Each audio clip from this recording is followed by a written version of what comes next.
Hello everyone, అందరూ ఎలా ఉన్నారు? సో ఈరోజైతే ఈ వీడియోలో మార్నింగ్ నుంచి నైట్ దాకా నేనేమేమి వంట చేస్తాను అండ్ నా డే సింపుల్గా ఎలా ఉంటుందనేసి షేర్ చేసుకుంటాను. సో ముందుగా మా అబ్బాయి స్కూల్కి వెళ్తాడు కాబట్టి బ్రేక్ఫాస్ట్ కోసం అయితే ప్రిపేర్ చేసేస్తున్నాను. రైస్ వచ్చేసి కొంచెం గంజి కడుతుందన్నమాట, అందుకనేసి కొంచెం ఆయిల్ వేశాను. ఇంకా క్యాబేజ్ పళ్ళెం అయితే చేద్దాం అనుకుంటున్నాను బాక్స్కి. మా పిల్లోనికి మా ఆయనకి చాలా నచ్చుతుందన్నమాట నేను చేసే పద్ధతిలో క్యాబేజ్ పళ్ళెము. చాలా ఇష్టంగా తింటారు. ఇంకా మా ఆయన కూడా బాక్స్కి వచ్చేసి రైస్ చపాతీ ఇలాంటివి ఏం తీసుకోపోరు. ఫ్రూట్స్ లేదంటే ఇలా ఏదైనా వేపుడులు పళ్ళెం లాంటివి తీసుకొని పోతారు. అందుకే 2 క్యాబేజీలు అయితే తీసుకుని వాష్ చేసేస్తున్నాను. క్యాబేజ్ అయితే బాగుంది, చాలా కొంచెం ఫ్రెష్గా చాలా బాగుందన్నమాట. సో ఇంకా దీన్ని పైనుండే కొన్ని ఆకులంతా తీసేసి వాష్ చేసేస్తున్నాను. ఏదైనా పురుగు లాంటివి ఏమైనా పోయి ఉంటే కూడా తెలిసిపోతుంది కదా లూజ్గా ఉంటే. సో అవన్నీ తీసేసి ఇలా వాష్ చేసుకుని సపరేట్గా పెట్టేసుకున్నాను. ఇంకా ఇడ్లీ పాత్రలో స్టీమ్ చేస్తానన్నమాట నేను ఈ క్యాబేజ్ని. అందుకనేసి కొంచెం ఎక్కువగా వాటర్ పోసుకుని సిమ్లో పెట్టేస్తాను. ఇది వాటర్ కాగే లోపల నేను కాయలంతా కూడా కట్ చేసేస్తాను. సో లిడ్ క్లోజ్ చేసేసాను. ఇంకా క్యాబేజ్ అయితే నీట్గా కట్ చేసేసుకుంటాను. చిన్న చిన్నగా చాప్ చేసుకుంటాను అన్నమాట. చాలా ఈజీనే, చాలా క్విక్గాను అయిపోతుంది. క్యాబేజ్ కట్ చేసి చాలా ఈజీనే కదా. సో ఈ దంటులాగా ఉంటుంది కదా, దాన్ని అయితే తీసేస్తాను అన్నమాట. అది చాలా గట్టిగా కూడా ఉంటుంది. ఏమో దాన్ని తినము, అందరూ తింటారేమో నాకు తెలియదు. నేనైతే ఇది తీసేస్తాను. ట్రయాంగిల్ షేప్లో వస్తుంది. మా పిల్లోడు లీవ్ ఉన్నప్పుడు ఇలాంటివన్నీ తీసుకుని ఆడుకుంటాడు. ఇప్పుడైతే బిజీగా ఉన్నాడు, ఇంకా స్కూల్కి రెడీ అయ్యేది అదే పని కాబట్టి నేను ఇప్పుడైతే ఉంచను. యూజువల్గా ఇంట్లో ఉన్నప్పుడైతే ఇలాంటివి కట్ చేసినప్పుడు తనకి ఇచ్చేస్తాను అనమాట. ఒక 30 మినిట్స్ దాంతోపాటు ఆడుకుంటూ ఉంటాడు. అండ్ ఈ క్యాబేజ్ని అంతా కూడా కట్ చేసేస్తున్నాను అనమాట. నాకు మెయిన్గా ఈ క్యాబేజ్ కట్ చేయడం చాలా బాగా నచ్చుతుంది అనమాట. ఆనియన్ క్యాబేజ్ ఇది 2 ఒకేలాగా ఉంటుంది కదా, ఎందుకో తెలీదు చాలా నచ్చుతుంది. చాలా ఈజీగా కూడా అనిపిస్తుంది. అండ్ ఇది వచ్చేసి స్టీమర్ ప్లేట్, దీంతో అయితే తీసి పెట్టేశాను. నేను 2 చేసేద్దాం అనుకున్నాను కానీ చాలా ఎక్కువ అనిపించింది ఒక్కటే. చూడండి ఎంత అయిందో. మా పిల్లోనికి కొంచెం మా ఆయనకు కొంచెం సరిపోతుంది. ఇంకా అది వచ్చేసి నైట్కి లేదంటే రేపు ఎప్పుడన్నా చేద్దామనేసి దాన్ని అయితే సపరేట్గా తీసి పెట్టేశాను. ఒక్కటే సరిపోయిందన్నమాట. ఇంకా ఆనియన్ అంతా కట్ చేసుకుంటున్నాను. ఇది వచ్చేసి టొమాటో రైస్ చేస్తున్నాను, అందుకనేసి ఆనియన్ అంతా కట్ చేసుకుంటున్నాను.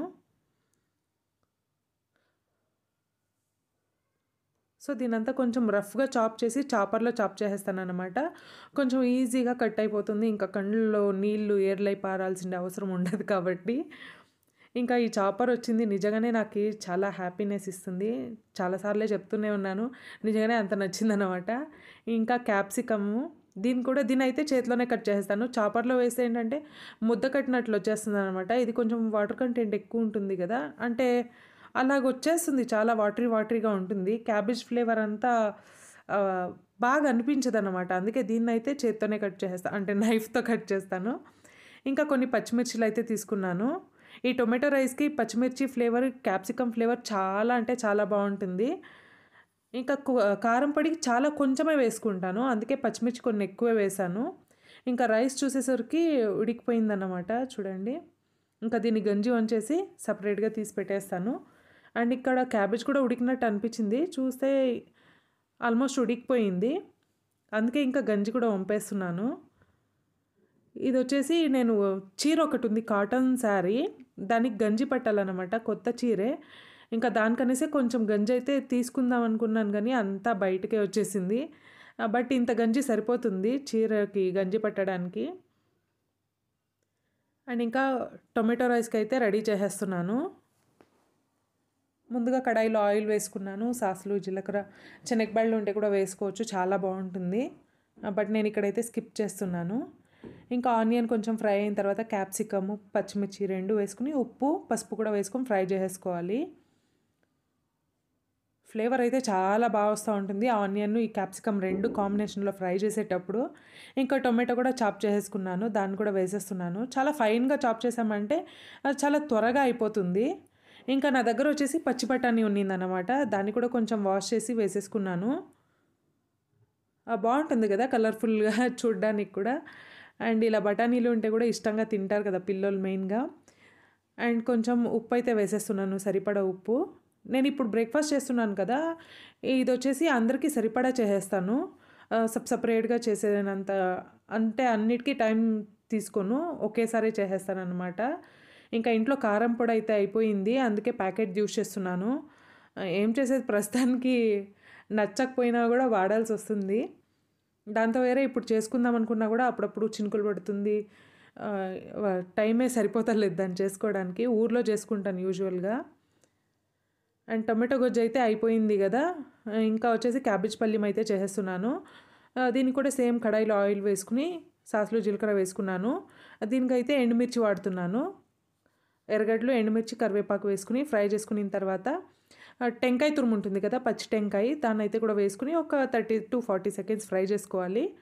అది కూడా మంచిగా ఫ్రై అయిన తర్వాత మనం స్టీమ్ చేసి పెట్టుకున్నాం కదా! క్యాబేజ్ దాన్ని కూడా వేసేసుకొని ఇలా ఒక 5 మినిట్స్ అంతా ఫ్రై చేసుకుంటే చాలా బావుంటుంది. అండ్ ఇలా స్టీమ్ చేసుకొని కుక్ చేసుకునే దానివల్ల ఏంటంటే చాలా న్యూట్రియంట్స్ అయితే అలానే ఉంటుంది.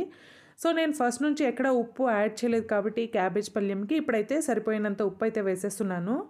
చూడ్డానికి కూడా చాలా కలర్‌ఫుల్‌గా ఉంది గదా! టెంకాయ వేసేదాని వల్ల క్రంచీగా చాలా బావుంటుంది. చాలా ఇష్టంగా తింటారనమాట. సో, కొంచెం ఫైనల్‌గా కొత్తిమీర కూడా వేసుకొని దాన్ని కూడా కలిపేసుకున్నాను. ఇంకా ఇక్కడ టొమాటో గుజ్జు కూడా వేసుకోలేదు. అందుకే ఇప్పుడు వేసి కలిపెట్టేస్తున్నాను. సో, ఇంకా రైస్ కూడా కలిపెట్టి పెట్టేస్తాను. అంటే ఎంత ఆరిందో అంతవరకు. మా ఆయనకి, మా పిల్లోనికైతే సరిపోయినంత చేసేస్తాను. నాకైతే నేను కలుపుకొని ఆన్ ద స్పాట్‌లో గూడా తినేస్తాను. అదేం నాకి ఎక్కువ టైం ఏమి అనిపించదు. ఇంకొంచెం టొమాటో గొజ్జయితే సరిపోలేదనిపిస్తుంది. చాలా లైట్‌గానే ఉంది కదా! అందుకే ఇంకొంచెం యాడ్ చేసి కలిపేశాను. ఇంకా బాక్స్‌కైతే వేసేస్తున్నాననమాట. ప్యాక్ చేసేస్తున్నాను. ఇంకా క్యాబేజ్ పల్యం ఒక పోర్షను, టొమాటో రైస్, ఇంకా ఆరెంజ్ పీల్ చేస్తున్నాను. ఇంకేం ఆరెంజ్ సీజన్ కూడా అయిపోవచ్చింది గదా! కొంచెం లైట్‌గా ఎక్స్‌పెన్సివ్ గూడా అవుతూ ఉంది. ముందు రూ. 60, రూ. 70కే కిలో వచ్చేది. ఇప్పుడైతే కొంచెం ఎక్కువయింది. రూ. 90, 120 రూపీస్ ఇలా ఉంది. కానీ ఆరెంజ్ కూడా చాలా బావుంది జ్యూసీగా. సో, ఫైనల్‌గా మా అబ్బాయి బాక్స్ అయితే ఇలా ఉంటుందన్నమాట. ఇంకా ప్యాక్ చేసేసి బాక్స్‌లో అయితే ఎత్తిపెట్టేస్తే ఒక పెద్ద పని అయిపోయినట్టే. ఇంకా ఈ బాక్స్‌లో వచ్చేసి స్పూన్ పెడతానన్నమాట. అమెజాన్‌లో చూసాను స్పూను, ఫోర్క్ పెట్టే బాక్సు రూ. 280, రూ. 250 మినిమమ్ అంతుంది. సో, ఊరికే ఎందుకు అంత డబ్బులు వేస్ట్ చేసేదనేసి నేను ఒక చిన్ని జామెట్రీ బాక్స్ అయితే తెచ్చుకున్నాను. స్పూను, ఫోర్క్ అయితే చాలానే ఉన్నాయి కాబట్టి దాంతో ప్యాక్ చేసి పెట్టేస్తాను. స్పూన్ మెస్ కాకుండా నీట్‌గా ఉంటుంది. ఇంకా మా అబ్బాయిని వదిలేసి వచ్చిన తర్వాత వాకింగ్‌కి అయితే వచ్చాము. చాలా బావుంది కదా! మంచుతో. ఇంకా ఈరోజైతే హాఫ్ డేకి మా ఆయన కూడా వర్క్ ఫ్రమ్ హోమ్ చేసుకుందాం అనేసి వచ్చేసారనమాట. సో, ఇంకా ఆ రోజు చెనక్కాయలు, చెరుకులంతా పండగ రోజు తెచ్చుకున్నాను. సో, ఈ గెంజుగడ్డలొచ్చేసి చేంజ్ లేదనేసి ఇచ్చారు. ఈ గ్రైండర్ అయితే ఇక్కడే పోయిందనమాట. బట్ ఇది కూడా ఫిట్ కాలేదు. మళ్ళీ రిపేర్‌కిచ్చేసి తీసుకొనొచ్చాను. అండ్ ఇంకా అప్పుడు కొన్నే చెనక్కాయలు ఉడికేసుకున్నాను కదా! ఇప్పుడైతే మిగతావన్నీ కూడా వాష్ చేసేస్తున్నాను. ఇంకా ఇంట్లో మా ఆయన కూడా ఉన్నారు, మా పిల్లోడున్నారు. అందరూ గూడా తినేయొచ్చనేసి. సో, నీట్‌గా వాష్ చేసేసి అయితే ఈ శనక్కాయలకి సరిపడా వాటరు, ఉప్పు వేసుకున్నాను. ఇంకా మీడియం ఫ్లేమ్‌లో ఒక 6 విజిల్స్ అయితే వదులుకున్నాను. చాలా ఈవెన్‌గా మంచిగా కుక్ అయింది. ఉప్పు కలిపెట్టేదానికి మొత్తం కుక్కర్‌నే షేక్ చేసేసాను. మంచిగా అంతా కలిసిపోయింది. ఇంకా శనక్కాయలు కూడా తినేసి మళ్ళీ వాకింగ్‌కయితే వచ్చాము ఈవినింగ్ మా పిల్లోనితో పాటు. సో, ఈవినింగ్ ఇక్కడ కూర్చొని చూస్తూ ఉంటే చాలా బావుంది. బట్ నడిచేకే కొంచెం కూడా బాలేదు. అంతా మెస్సీగానే ఉంటుంది. బట్ ఇలా కూర్చొని చూస్తూ ఉంటే కొంచెం అనిపిస్తుంది. ఈ పక్షులనంతా చూసుకుంటూ. అవన్నీ గూడా ఎంత బాగా ఈవినింగ్ అయితేనే ఇంటికి వెళ్ళడానికి రెడీ అయిపోయి వస్తా ఉంటుంది గదా! చూడండి బ్యాచుల్లాగా ఎంత వస్తా ఉన్నాయో. సో, ఆకాశంని, ఆ లేక్‌ని చూస్తే ఆ గ్రీనరీ ఉంది గదా! ప్లెజెంట్ ఫీలొస్తుంది. మేము నడుస్తాం గదా! ఆ పాత్‌ని చూస్తే ఇరిటేటింగ్ ఫీలొస్తుంది. బట్ ఇలా కూర్చొని చూసేదాని వల్ల కొంచెం ప్లెజెంట్ అనిపిస్తుంది. ఇంకా ఆడ కూర్చొని పక్షులకంతా బాయ్ చెప్పేసి, రోడ్ క్రాస్ చేసి వచ్చేలోపు ఇంకా డిన్నర్ ప్రిపరేషన్ చేసేదానికి స్టార్ట్ చేసేసాను. సో, నేను మధ్యాహ్నమే ఉలువలు అయితే సోక్ చేసి పెట్టాను. ఇంకొంచెం వర్షం పడుతూ ఉంది గదా! ఇప్పుడైతే ఉలువలు తింటే కొంచెం బాడీ హీట్‌గా ఉంటుంది. కోల్డ్ అవి రాకుండా ఉంటాయనేసి. సో, ఉలువలంతా ఒక మంచిగా ఎక్కువ నీళ్ళు పోసి ఒక 8 విజిల్ అయితే మీడియం ఫ్లేమ్‌లో వదులుకున్నాను. ఇంకా రైస్ అయితే చేసేస్తున్నాను. చపాతీ చేద్దాం అనుకున్నాను గానీ, ఇంకా లేట్ అయిపోతుంది అనేసి రైసే చేసేస్తున్నాను. ఇప్పుడైతే మేము ఆల్మోస్ట్ 8 లోపలే తింటున్నామనమాట. ఇంకా అక్కడి నుంచి వచ్చే లోపలే 7 అయిపోయింది. కూర్చొని ఇంకా అన్నీ చేసే లోపల ఇంకా మరీ టైం అయిపోతుందనేసి టక్ రైస్ అయితే రెడ్ రైస్ పెట్టేస్తున్నాను. ఇంకా ఉలవలు సాంబార్ అయితే చేసేస్తున్నాను. సేమ్ కడాయిలో ఆయిల్ వేసుకొని, సాసులు, జీలకర్ర వేసుకొని, కొంచెం మెంతులు గూడా వేసుకుంటున్నాను. పచ్చిమిర్చి, కరివేపాకు, ఆనియన్ కూడా వేసుకొని ఫ్రై చేసేసుకోవాలి. ఈ మెథడ్‌లో ఒకసారి ట్రై చేయండి. చాలా అంటే చాలా బావుంటుంది ఉలువలు. దీంట్లో చపాతీకి కూడా తినొచ్చు, దోసకు కూడా తినొచ్చు. చాలా బావుంటుంది రైస్‌కి కూడా. ఇంకా పసుపు, ఉప్పు కూడా వేసుకొని ఫ్రై చేసేస్తున్నాను. సో, ఇది కొంచెం బటన్ థిన్‌గా ఉంది కాబట్టి చాలా లో ఫ్లేమ్‌లోనే చేస్తాను చాలా వరకు. ఇంకా టొమాటోలు కూడా ఫైన్‌గా చాప్ చేసుకొని ఉండేదాన్ని వేసేసి కొంచెం బాగా మ్యాష్ లాగా అవుతుంది కదా! అప్పటిదాకా ఫ్రై చేసేసుకోవాలి. కొంచెం ఉప్పైతే ఇప్పుడు యాడ్ చేస్తున్నాను. టొమాటోలు ఈజీగా కుక్ అయిపోతుందనేసి. కొంచెం మిరప్పొడి కూడా వేసేస్తున్నాను. తగినంత మిరప్పొడి, ఇంకా ధనియాల పొడి వేసేసుకొని నీట్‌గా కలిపెట్టేసుకోవాలి.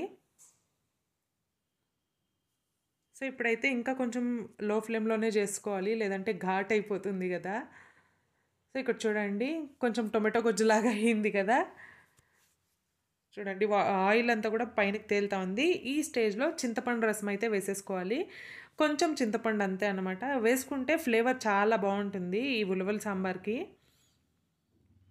సో, ఇప్పుడు కొత్త కొత్తగా ఉడుకుతా ఉంది కదా! ఈ స్టేజ్‌లో మనం ఉడికించుకుండే ఉలవలనంతా కూడా వేసేసుకోవాలి. ఒకసారి ఉలువలు పాతది ఇచ్చినారనమాట షాప్‌లో. అంటే పురుగులేం పడలేదు. కొంచెం పాతబడిండేదాన్ని ఇచ్చిండ్రి. అది కొంచెం వేసుకున్నానంతే ఒక 1/4 కిలో అంతా. అదెంత ఒక హాఫ్ కిలోకి దగ్గర దగ్గర కుక్ అయిన తర్వాత అంత ఎక్కువైపోయిందనమాట. సో, అవి టేస్ట్ కూడా చాలా బావుంది. అంటే పప్పు, బియ్యం అంతా పాతబడినంతను టేస్ట్ ఎక్కువ అనిపించింది.